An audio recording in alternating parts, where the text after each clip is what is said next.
François Asselineau, bonjour. Merci d'être avec nous ce matin. Vous avez été un des premiers à vous présenter à la présidentielle.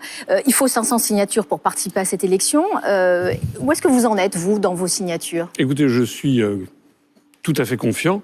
Pas encore totalement serein, parce que vous savez que ce ne sont que des promesses que l'on peut recevoir pour le moment. Vous en avez à peu près combien? Vous dites ça, je ne vais confiant. pas vous le dire, c'est un secret. Mais j'en ai beaucoup, en tout cas j'en ai beaucoup plus que des candidats qui sont extrêmement médiatisés dans les médias et qui disent qu'ils sont candidats alors qu'à mon avis, ils ne le seront pas.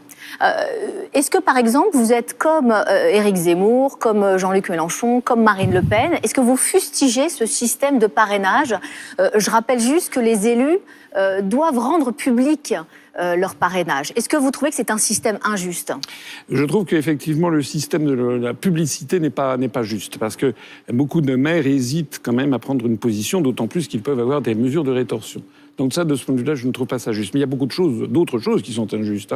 Ce qui est injuste, par exemple, c'est le fait que, normalement, je pense qu'il faudrait que les parrainages soient remis maintenant, ou à la fin novembre, début décembre, de telle sorte que les médias puissent se focaliser ensuite sur les 10 ou 11 vrais candidats.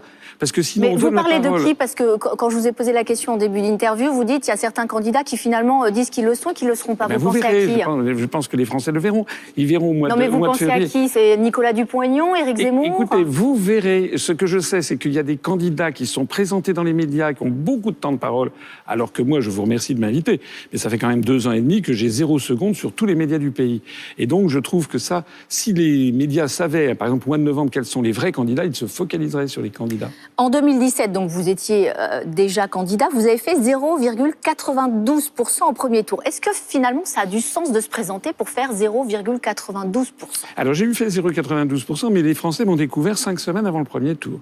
Puisqu'ils ont fait auparavant, les médias avaient absolument gardé un silence total.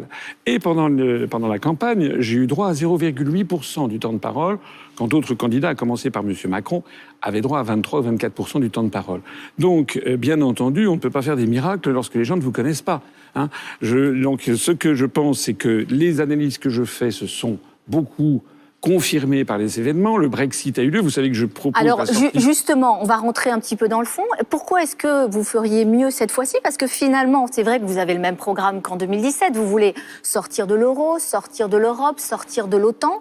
C'est une forme de recyclage quand même dans cette version 2022. Non, alors d'abord, je n'ai pas le même programme. Mon programme, c'est celui-ci. J'ai été le premier à le présenter d'ailleurs à la presse. C'était le 19 octobre dernier. Je suis le premier candidat à l'avoir présenté.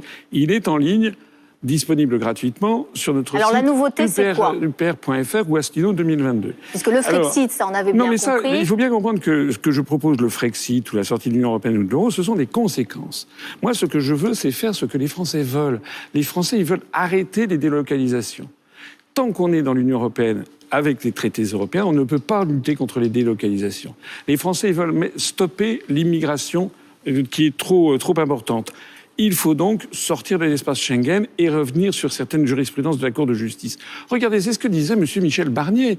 Michel Barnier, il l'a dit lui-même. Ça a d'ailleurs surpris beaucoup de gens, alors que tout le monde considère que c'est un grand européiste. Oui, qu'on doit s'émanciper dans certains qu'il fallait faire prévaloir.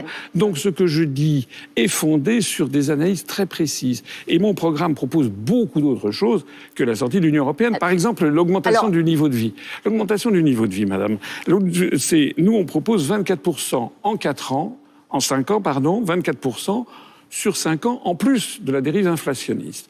Mais pour ça, il faut se soustraire aux injonctions de Mme Christine Lagarde, de la présidente de la BCE, qui interdit l'augmentation de salaires supérieure à l'évolution des salaires, à l'évolution des prix. J'ai vu une nouveauté, vous voulez remettre en jeu votre mandat au bout de 2 ans et demi si la moitié de vos engagements ne sont pas pris à cette période-là. Est-ce que c'est une promesse de Gascon ou est-ce que c'est une promesse ferme? Parce qu'on n'a jamais vu ça, un président remettre en jeu son mandat. Écoutez, si les Français veulent découvrir quelque chose d'autre, il faut que les Français comprennent qu'ils ont le choix.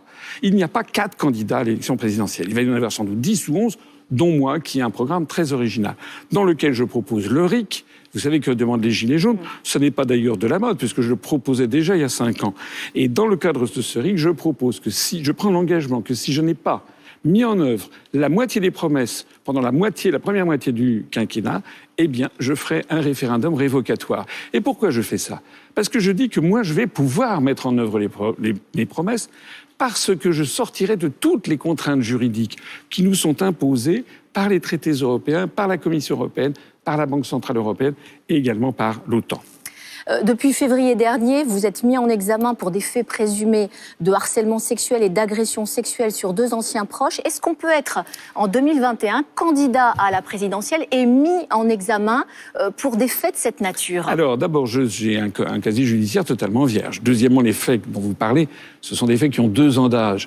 Vous auriez dû m'inviter il y a 2 ans, ou disons il y a 1 an. Non, mais pour le coup, on se voit ce matin et vous êtes candidat à la présidentielle. Mais comme par hasard, et je me doute qu'à chaque fois que je vais passer dans une télé, on va me poser ce genre de questions auxquelles j'ai déjà répondu. Mais on la posera à tous les politiques. Oui. Hein. Est-ce que lorsque vous recevez M. Zemmour, vous lui dites tout le temps, chaque fois, vous êtes condamné pour incitation à la haine raciale? Est-ce que vous demandez des précisions à M. Macron sur l'état de son patrimoine, où sont passés les millions d'euros qu'il a reçus? Mais revenons à votre cas. Est-ce que c'est compatible? Oui, c'est parfaitement compatible, parce que je suis présumé innocent. Je sais que dans le dossier, il n'y a rien. Je ne vais pas ici entrer dans le détail de cette affaire parce que je n'ai pas le droit, d'abord, parce qu'elle est en cours d'examen, mais je suis très confiant sur la suite des événements. Et ce que je vois, en tout cas, c'est que c'est un moyen qui a été trouvé pour essayer de discréditer un candidat qui apporte des choses radicalement nouvelles par rapport aux autres candidats.